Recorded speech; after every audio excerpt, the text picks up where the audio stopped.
First chapter, electrochemical cell, in which today we look some introductory part of this one. The first part is electrochemistry. Friends, electrochemistry is the branch of chemistry which deals with the relationship between chemical reaction and electrical energy. So friend, in electrochemistry, so much thermodynamics part have been involved, and that is very important due to the energetics study.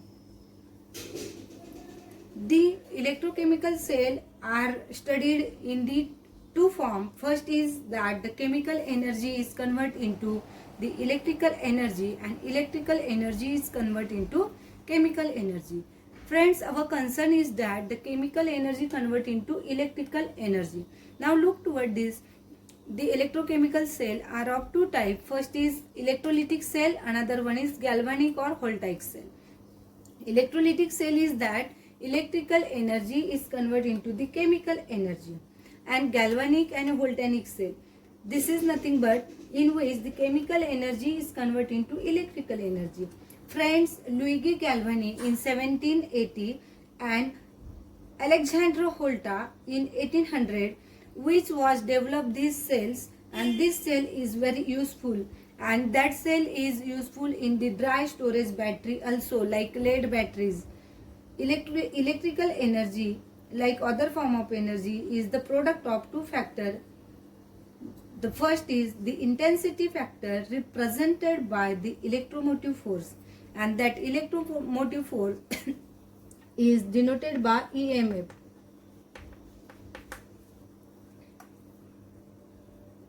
And it's having a unit volt. The electricity in coulomb, the electric energy will be expressed in volt coulombs. Hence, he have the following relationship. The 1 volt coulomb is equal to 1 joule. 1 joule is equal to 1 into 10 raised to 7 ergs, and those ergs is nothing but the 0.2390 calories, and there is some conversion are given.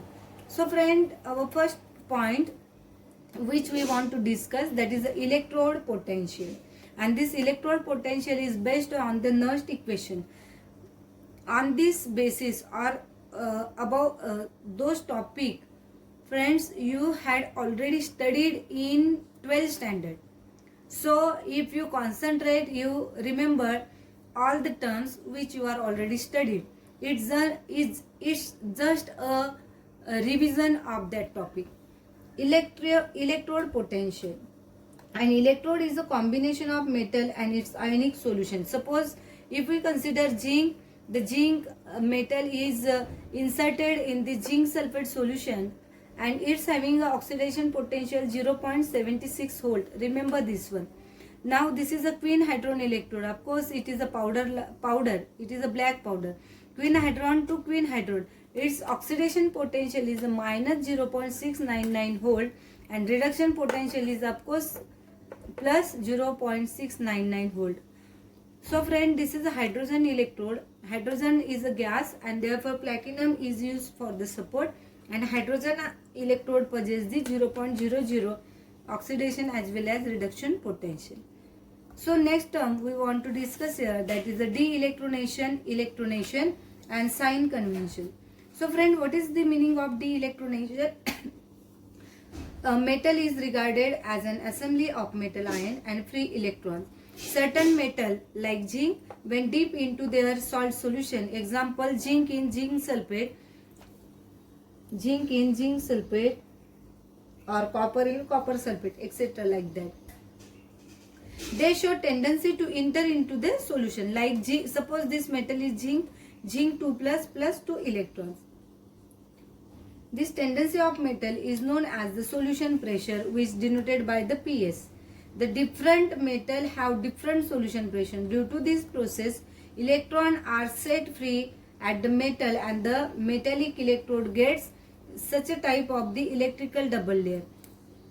On the metal there is a negative charge, and in the solution there is a positive charge, and this is the zinc sulfate solution. So friend, this is the de-electronation process, because metal ion itself loses the electron, and the metal cation goes into the solution, and therefore the positive charge created in the outer side of the metal rod, and this process is known as the de-electronation. Now in case of the electronation, electronation is completely opposite to the de-electronation. In this case what happened, metal ion can absorb taken the electrons from the solution and goes into the metal, means the deposition of the metals ion are take place in this case, and therefore what happens, the pressure, solution pressure is less than the osmotic pressure, and in some cases there is no any exchange of ions and electrons are take place, and at that time the solution pressure is almost equal to the osmotic pressure. So friend, these are the important topic. You just remember this, the potentials regarding to that electrode. And in our next lecture, we will be discuss the